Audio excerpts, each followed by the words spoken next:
দিনটা ছিল আমার জন্মদিন।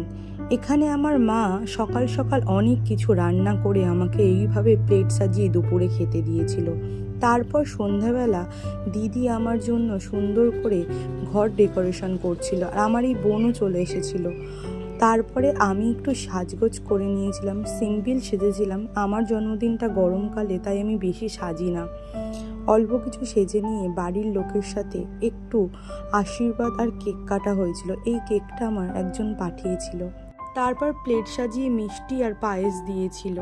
আর তারপরে এই সব কেক খাওয়া, মিষ্টি খাওয়ার সাথে সাথে আমাদের বাড়ির সবার সাথে খুব মজা করছিলাম, আর বড়রা আমাকে আশীর্বাদ দিচ্ছিল। আমাদের বাড়িতে ছোটোখাটো অনুষ্ঠানেও নানান রকম মজা করা হয়, আর সবাই মিলে ভাই বোনেরা এক হয়ে আমরা মজা হই হুল্লোড় আনন্দ করতে থাকি। এইভাবে সুন্দর করে আমার দিনটা কাটলো।